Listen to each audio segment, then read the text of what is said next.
আসসালামু আলাইকুম। রাইসা, তোমরা এখানে কি করছো? ওয়ালাইকুম আসসালাম। কি করছি তুই দেখতে পাচ্ছিস না? আমি ওর সাথে কথা বলছি। তুই আমাদের মাঝে আসলি কেন? একটা ফকিন্নি কোথাকার। এভাবে বলতে নেই রাইসা, আমরা তো সবাই মানুষ, তাহলে কেন আমরা ভেদাভেদ করি বলো তো? সবাইকেই আমাদের মিলেমিশে থাকা উচিত। না, আমি ওর সাথে মিশবো না।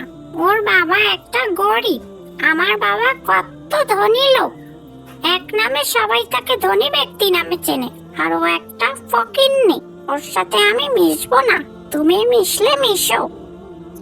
থাকো রাইসা আর ইয়ামিন, আমি চলে যাচ্ছি। তুমি কিছু মনে করো না হুমায়রা, ওর হয়ে আমি তোমার কাছে ক্ষমা চাইছি। না না, তুমি কেন ক্ষমা চাইবে? দোষ তো আমারই। আসলেই আমার বাবা তো গরিব, আমিও গরিব।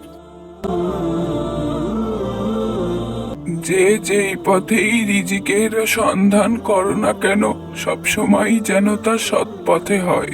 মানুষকে ঠকিয়ে যেন তোমরা এক বিন্দু পরিমাণও লাভ না করো। এতে করে আল্লাহ তোমাদের উপর সন্তুষ্ট থাকবেন। আর আল্লাহ তাআলা ব্যবসাকে হালাল করেছেন। তোমরা কখনোই তা অতিরিক্ত লাভ গ্রহণ করে হারামে পরিণত করবে না। হায় আল্লাহ, এ আমি কি শুনছি? তুমি আমারে মাফ কইরা দাও। আমি কত বড় ভুলের ও পাপের মধ্যে ছিলাম। না জেনে বুঝে আমি কত মানুষকে ঠকিয়েছি। হায় আল্লাহ, আমি আর কোনোদিনও এমন পাপের কাজ করব না। মানুষকে ঠকিয়ে 1 টাকাও আমি ইনকাম করব না। আমাদের গ্রামের ওই রহিম মিয়ার মতো হালাল পথে আমি অল্প টাকা রোজগার করব। আল্লাহ, তুমি আমাকে মাফ করো।